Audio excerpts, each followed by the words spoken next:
but tell me what's going on for you. How could I help?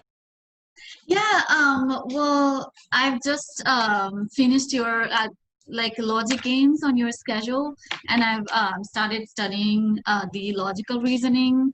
But then when I was doing the logic games section, I I'm able to make a diagram and make deductions and inferences and answer all the questions. But I did have a question about splitting. So when's the right time to split the diagrams? Because that's where I'm having problems with. Sometimes I realize after I'm almost done answering the questions that I could have splitted the diagrams.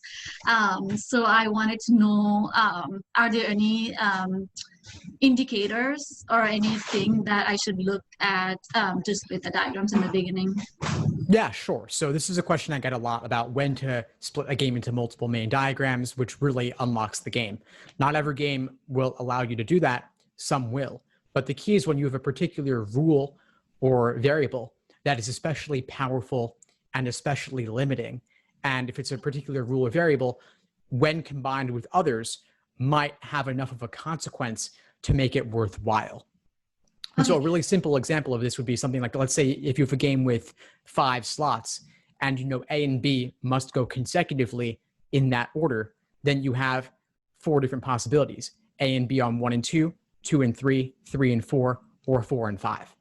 Right. And then there might be another rule saying, well, A can't ever be on 1. So that constrains things further. It removes the possibility of it being on 1 and 2.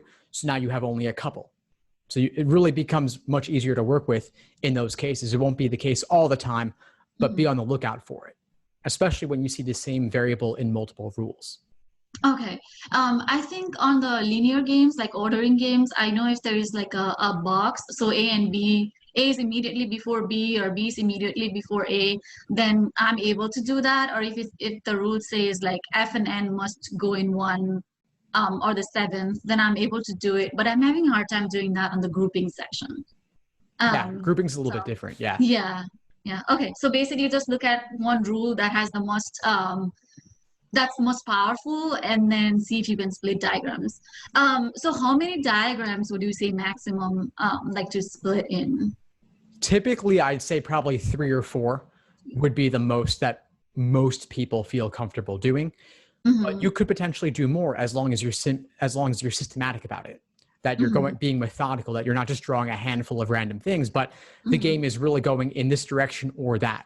And then maybe you have option 1 and option 2, and then option 1 becomes 1A and 1B, 2 becomes 2A and 2B. But if there's a 2C, you could lay that out also, and that's a lot to juggle. But maybe out of those 5, one of them would end up being invalid for some other reason. You could knock it out.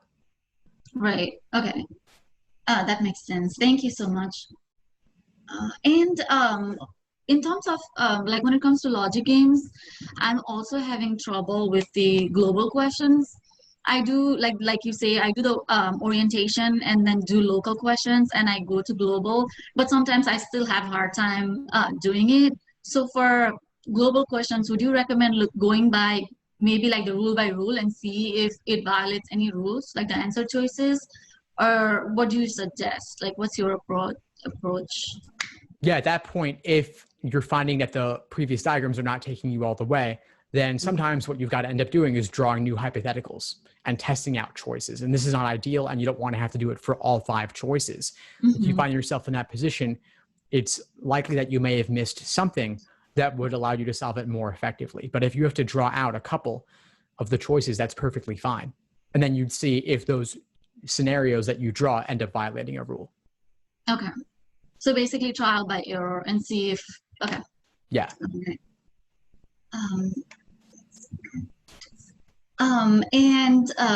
I think I have a pretty good handle on logic games apart from that. But I'm just started studying for LR. So do you have any tips for anyone who is just starting LR, like what to do and what not to do? Well, you got the course. So, I mean, dig in there. I've got tons of resources laying out the foundation. I'd say a common mistake in general is just diving right into timed sections without building the foundation first. And the other thing I would say is with logical reasoning, notice that there's that general order of difficulty in the section. So keep that in mind, that question 5 is going to be likely easier than question 25 or question Right. 18. So just bring that into play a little bit when you're drilling questions by type. When you're just starting off, you may not want to start with the ones in the late teens and early 20s in that section. You might want to start with the easier ones and work up from there. Okay. Sounds good. Yes, I do have your 4-month study plan, and I'm doing that day by day, breaking it. But I did have a question. So, is it okay if I have time, and then if I want to do like 2 days or 3 days worth of work, one day? Is that a little bit too much to actually understand like the content, or is it okay if I combine 2 or 3 days in one, like on the weekends maybe? Is that Yeah, okay? for some days that could be fine. Mhm. As long as you're not going to burn out, as long as you're not doing 8 hours or 10 hours in a day, that Mhm. could be fine. The schedule is much more important for the level of specificity it contains about Mhm. what to do than the exact day by day breakdown. So if some days you do more work, other days you do less, that's fine. Doing 3 days worth of work in one day might be a lot. It just Mhm. depends on how those exact days are laid out. And if that particular topic plays to your strengths more than others, then maybe you could. Okay. All right. Yeah, I mean, RC is my weakest section, and I've not even taught that yet. So, I guess I'll schedule another coaching call with you before I start that.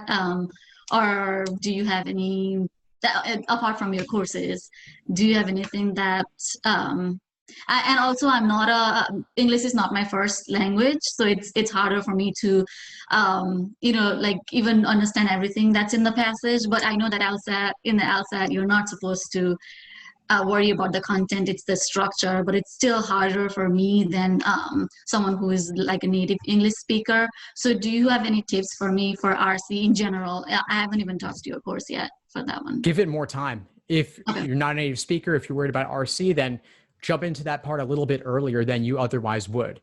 I've Okay. got plenty in the course covering the basics of that. If you're worried Hmm. about it, just start getting into it sooner rather than later. Okay. Okay, so maybe when I'm doing LR, look at some of the courses before while doing LR and see. Okay. Yeah, mix it in as a way of giving yourself some variety there. Yeah. Mm-hmm. Okay. Makes sense. Oh, thank you so much. And I wanted to thank you so much. I had started studying like for 2 weeks, and I had no idea like how to, schedule day by day, and then what to what was my weakness and what was my strength. And LG is clearly my strength. So I was really glad to have that schedule to go by day, to go, day by day. It's helping me a lot. So thank you so much Of for course, offering I'm that. really glad to hear it. I'm glad to help. Keep in touch, and I'll see you in class soon. All right, sounds good. Thank you so much, Steve. You're welcome. Take care.